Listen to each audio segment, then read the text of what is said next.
Estoy en comunicación con el congresista de la República del Perú, que representa Lima y Exterior, Ricardo Burga. ¿Qué nos puede decir de que el Congreso de la República del Perú no le otorgó la confianza al gabinete encabezado por Pedro Cateriano, y a qué se debió que la gente de Acción Popular, algunos se abstuvieron y otros votaron en contra? Buenos días, Juan Cruz. Creo que la responsabilidad de la no confianza al primer ministro Pedro Cateriano es exclusivamente responsabilidad de él. Creo que con la experiencia política que él tiene de haber sido ya viceministro, ministro, primer ministro y es parlamentario, le debió haber ido previendo esta situación que se presentó finalmente. Él sabía desde la semana pasada que habían 3 bancadas que habían manifestado su intención de no respaldar el voto de confianza, lo que sí imposible su aprobación.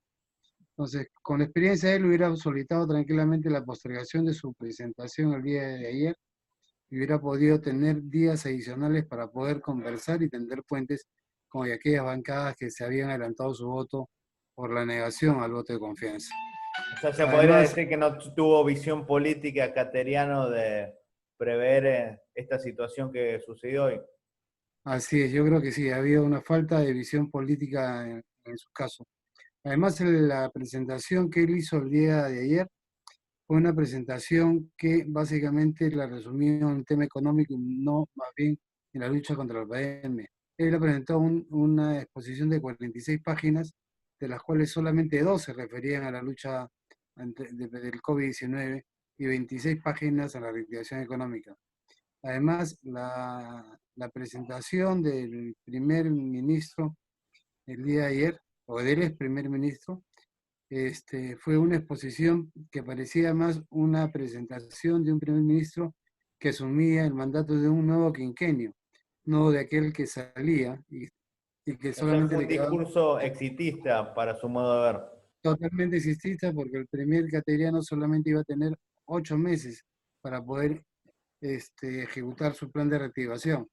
Y lo que nos presentó fue una cartera de proyectos de mediano y largo plazo que inclusive iban a abarcar 2 periodos constitucionales adicionales. Él estaba planteando la línea del Metro 3 y la línea del Metro 4, proyectos que no iban a tener, obviamente, un resultado en el corto plazo.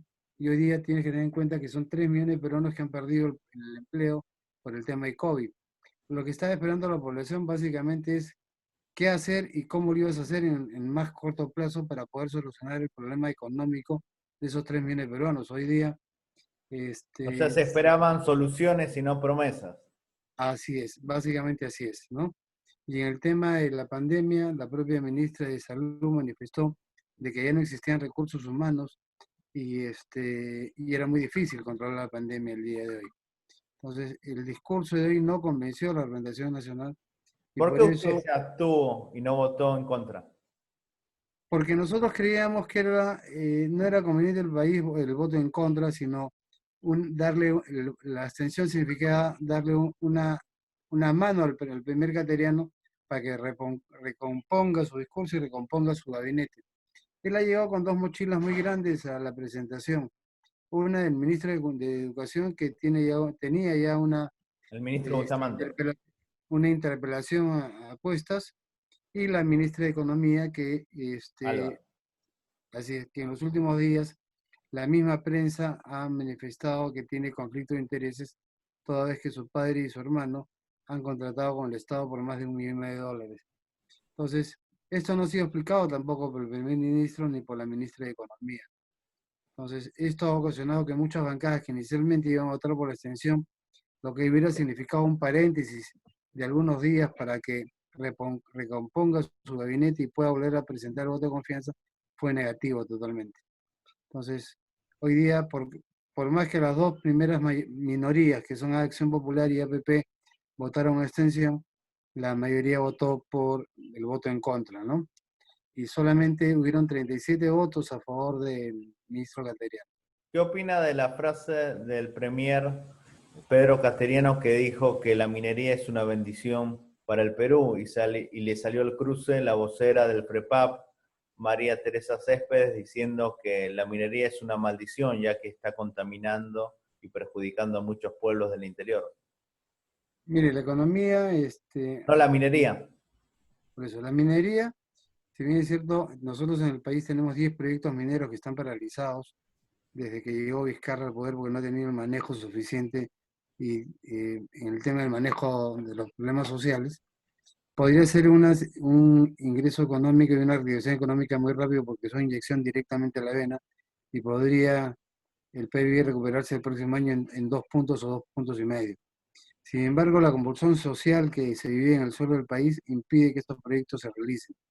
Yo no sé si es una maldición o una bendición. Lo que sí es cierto es que mientras que no haya la voluntad del Ejecutivo de solucionar los problemas sociales, estos proyectos mineros no se van a llevar a cabo. Pero adicionalmente a eso, el país, desde el incanato, es un país netamente agrícola, que fue reemplazado por la minería con la llegada de los españoles. Entonces, siempre estamos en un conflicto interno si primero es la agricultura o primero es la minería. Y lo que sí es cierto es que la minería, como se está llevando en el país, no es una minería ecológica que además contemple la no contaminación de ríos, la no contaminación de la tierra. Entonces, hay muchas cosas que cambiar y hay cosas que reformar antes de aprobar un tema minero. ¿Qué piensa de la posición del ministro de Energía y Minas, Rafael Belaúnde, que dijo que los mineros informales, el Estado va a ayudar a formalizarlo y que va a combatir a la minería ilegal? Lo que pasa es que en ese país el 70% de la población económicamente activa está en el sector informal. Entonces, el Ejecutivo y el Legislativo tienen que dar normas que prioricen y transparenten y que hagan que salgan a la luz estos informales para que se puedan formalizar. Yo planteé anoche justamente que el Ejecutivo debería crear un programa que podría llamarse tranquilamente Creo en Ti, donde apoya al sector informal, les entregue sus licencias de funcionamiento totalmente gratuitas, les dé una exoneración de pago de IJB, quizás por un año, exoneraciones tributarias, y mencionaba que este país había exonerado por más de 15.000 millones a empresas extranjeras, básicamente Entel, la Chile, etcétera, y que por qué no confiar en el peruano. Entonces, dándole un incentivo tributario, ¿no es cierto? Entonces, todas esas preguntas no fueron resueltas por el primer ministro, lamentablemente. La última pregunta, porque sé que fue una sesión de más de 20 horas. Usted está muy cansado, por eso le agradezco enormemente esta entrevista que me está dando. Si el presidente Vizcarra llama a su partido Acción Popular para que integre el nuevo gabinete, ¿estarían dispuestos a colaborar con él? Mira, no lo sé, pero nosotros siempre hemos sido un partido democrático que ha apoyado la gobernabilidad de este país. Nunca ha sido un partido obstruccionista. Esto tendríamos que conversarlo previamente, pero nosotros estaríamos dispuestos a colaborar con el gobierno, básicamente por la gobernabilidad y para efectuar una transparencia ordenada del próximo mandato constitucional. Muchísimas gracias, Ricardo, muy amable. Juan Cruz, muy amable, muchas gracias a ti. Un abrazo.